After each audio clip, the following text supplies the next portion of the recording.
Bienvenue dans les grands projets de l'histoire.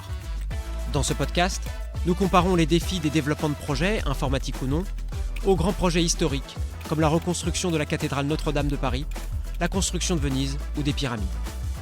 Je suis Benjamin Gros, président de Digi, une entreprise composée d'experts qui accompagnent les projets informatiques les plus ambitieux. Ensemble, explorons comment l'ingéniosité et la persévérance d'hier peuvent inspirer vos solutions d'aujourd'hui. Rejoignez-nous pour découvrir comment l'histoire éclaire le développement moderne.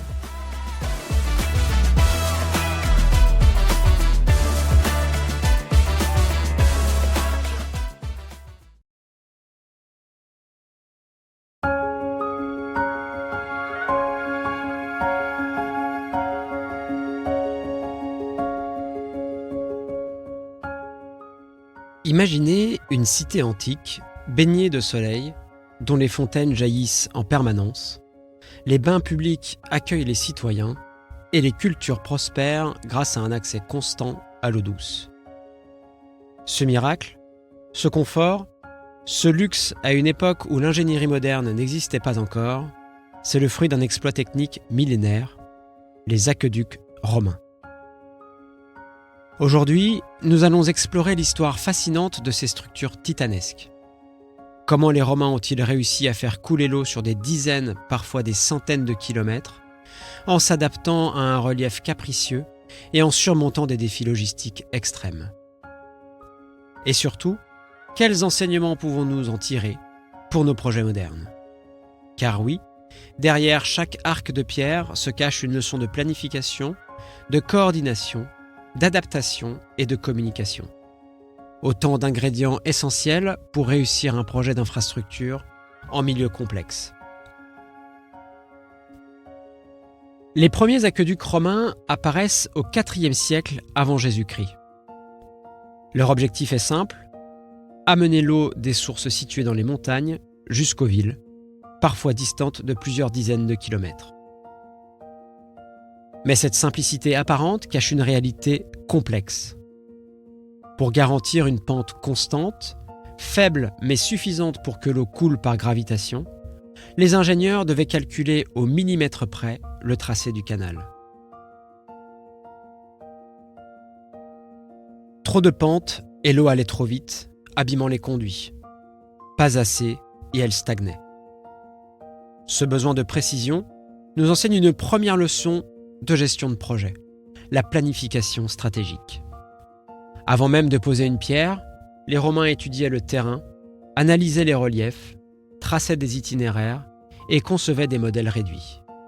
Ils anticipaient chaque étape, chaque obstacle.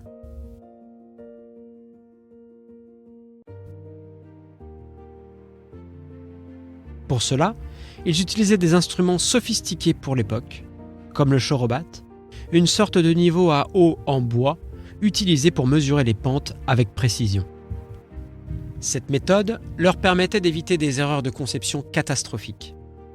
Un tracé mal anticipé pouvait condamner un aqueduc entier, provoquant des pertes énormes de temps et de ressources. Dans les projets informatiques ou d'infrastructures modernes, cette rigueur en amont permet d'éviter les erreurs coûteuses une fois le chantier lancé. C'est la même logique que l'on applique aujourd'hui avec des outils comme les diagrammes de Gantt, les maquettes 3D ou les simulations préalables. Construire un aqueduc n'était pas l'affaire d'un seul homme. Il fallait des équipes de géomètres, de maçons, d'ouvriers, d'esclaves parfois, mais aussi de responsables administratifs et de militaires pour protéger le chantier. On estime que certains aqueducs mobilisaient plusieurs milliers de personnes pendant des années. La coordination de ces dizaines, voire centaines d'intervenants était essentielle. Les Romains avaient développé une structure hiérarchique claire, avec des contremaîtres chargés de superviser des zones spécifiques et des ingénieurs en chef pour veiller à la cohérence du projet. Chacun avait un rôle défini, des objectifs clairs et des délais à respecter. C'est ici qu'intervient la coordination efficace des équipes. Comme dans un projet informatique impliquant plusieurs départements, développement, test, déploiement, support, chaque maillon de la chaîne devait savoir ce qu'il avait à faire et à quel moment. Prenons l'exemple de l'aqueduc de Nîmes, en France, qui comprend le fameux pont du Gard. Pour que l'ensemble fonctionne, les équipes devaient se coordonner à distance, parfois sur des dizaines de kilomètres. Un retard ou une erreur dans une section pouvait compromettre l'ensemble de l'ouvrage. Une coordination fluide évite les retards, les doublons et assure un avancement harmonieux du projet. Mais bien sûr, tout ne se passait pas toujours comme prévu. Le terrain révélait parfois des surprises, des zones marécageuses, des cavités invisibles ou des glissements de terrain. Il fallait alors adapter les plans, construire des ponts aqueducs ou creuser des tunnels. Certains aqueducs traversaient des montagnes sur des dizaines de kilomètres de galeries creusées à la main. Prenons l'exemple de l'aqueduc de Ségovie, en Espagne. Pour franchir une vallée abrupte, les Romains ont érigé un double niveau d'arches colossales, sans mortier, uniquement en emboîtant des blocs de granit. Une prouesse architecturale et logistique. Encore debout aujourd'hui, ils témoignent de leur ingéniosité. Ce genre de situation nous rappelle l'importance de l'adaptation continue face aux imprévus. Dans un projet, qu'il soit physique ou numérique, les défis apparaissent souvent là où on ne les attend pas. Savoir improviser sans perdre de vue l'objectif global est une compétence clé.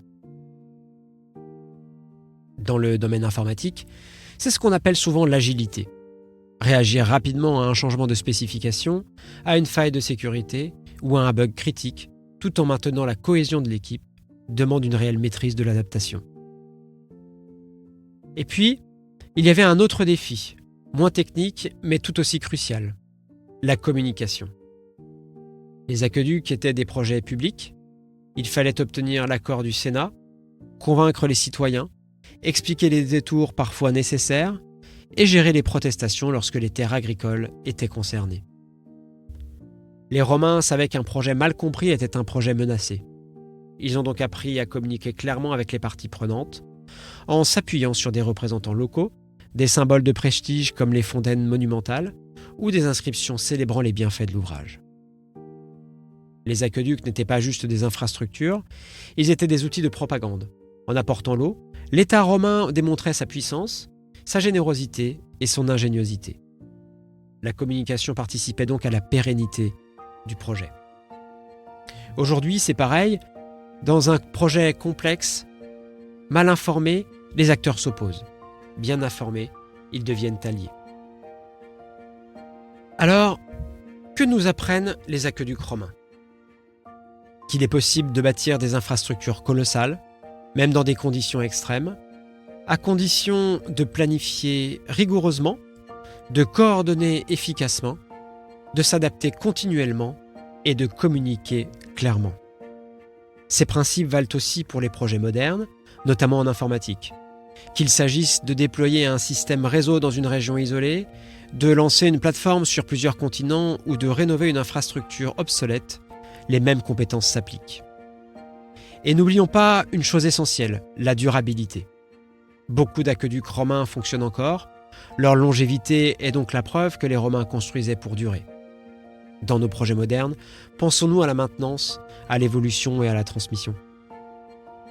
Les aqueducs romains sont plus que des vestiges archéologiques. Ce sont des leçons gravées dans la pierre et ils nous rappellent que les contraintes naturelles ne sont pas des obstacles, mais des défis à relever avec intelligence et rigueur. Et vous, dans vos projets, comment planifiez-vous l'invisible ? Comment coordonnez-vous l'imprévu ? Et comment transformez-vous les contraintes en force ? Merci d'avoir écouté cet épisode. Si cette plongée dans l'ingénierie antique et ses leçons pour aujourd'hui vous a inspiré, partagez ce podcast et abonnez-vous. À très bientôt pour un nouvel épisode où histoire et technologie se croisent pour bâtir l'avenir.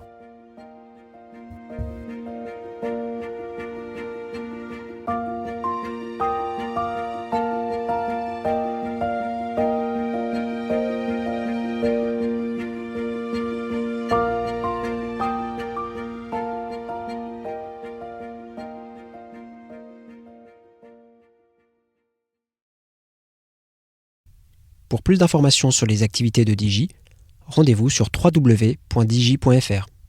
www.digi.fr